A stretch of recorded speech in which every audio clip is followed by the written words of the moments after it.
Bonjour à tous et toutes, je suis contente de vous retrouver pour une minute du lundi que je fais au sortir d'une séance avec une jeune femme qui me dit j'ai deux enfants, donc 6 ans et 2 ans et demi. Celui de 2 ans et demi recommence à mal dormir la nuit, celle de 6 ans a des difficultés à s'endormir le soir. Donc nous dormons mal, mon mari et moi, notre vie est un enfer, nos jobs respectifs nous prennent beaucoup de temps. Et on s'en sort pas, la vie de famille se passe dans les cris, c'est pas du tout possible. En investiguant un peu les choses pour la suite de la séance, nous tombons sur l'idée que, en fait, cette jeune femme reconnaît que dans sa famille, il y a beaucoup de menaces, de punitions qui ne sont jamais mises à exécution. D'autres indices nous font penser que peut-être que ce que les enfants recherchent, c'est une forme de sécurité dans la solidité de ce qu'ils peuvent trouver chez leurs parents. Cette jeune femme me dit « Ah oui, je sais très bien, il faudrait en tant que parent qu'on soit constant, qu'on ait toujours le même ton, qu'on ne crie jamais, mais j'avoue que là, étant fatiguée, c'est très difficile. » Alors, je réagis à ça et c'est ça que je vous partage parce que c'est pas du tout mon propos, en effet, que d'encourager cette recherche d'une perfection. Moi, je vois ça comme une recherche de perfection. Avoir toujours le même visage, le même ton, ça n'existe pas. Enfin, en tout cas, je ne rencontre personne qui réussisse à faire ça et moi-même, je n'ai jamais été comme ça avec mes enfants petits.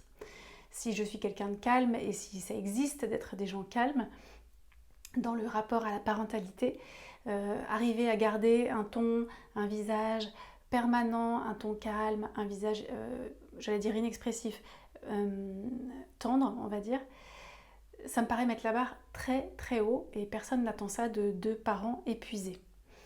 En revanche, ce que je veux dire par l'importance de donner de la fermeté à ses enfants, c'est pas d'être ferme dans le type de châtiment ou de châtiment corporel encore plus, pas du tout. On ne parle pas d'ici de châtiment corporel, mais de règles qui, quand elles ne sont pas suivies par les enfants, sont suivies de punitions. Punitions hors châtiment corporel, je m'entends bien. Punitions qui ont été déterminées en amont en couple, à deux, si on faisait une liste des punitions qu'on peut donner à nos enfants. Parce que sur le moment, au moment où il faut punir, c'est souvent le problème que me disent certaines femmes, moi j'ai pas d'idée. Et parfois je donne des punitions trop dures, trop importantes, trop graves. Par rapport à la faute, il y a une disproportion. Enfin la faute au manquement à la règle. Donc importance de déterminer une liste de punitions en amont, sachant que les règles sont faites pour que tout le monde puisse vivre en société. Et donc la punition, de façon assez logique, consisterait à montrer à l'enfant ce dont il se prive s'il désobéit à une règle. C'est-à-dire, ce dont il se prive, c'est la possibilité de profiter des plaisirs à vivre en société. Alors je vous donne un exemple que cette jeune femme avait rapporté en disant « Mais par exemple, mes enfants sortent tout le temps de table alors qu'on dîne tous ensemble.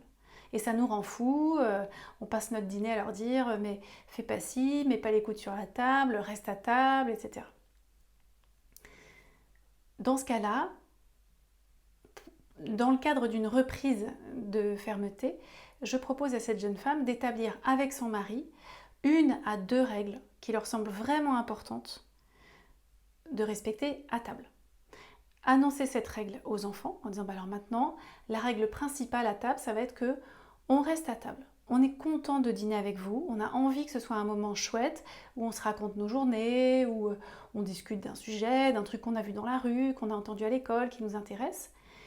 Et pour ça, c'est important pour votre père et moi que tout le monde reste à table jusqu'à la fin du dîner, sachant qu'on n'y passe pas 2h30 quand même au dîner.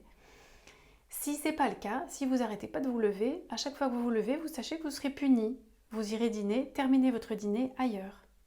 Pour moi, les punitions peuvent difficilement devenir des menaces de retrait de nourriture ou de privation de nourriture.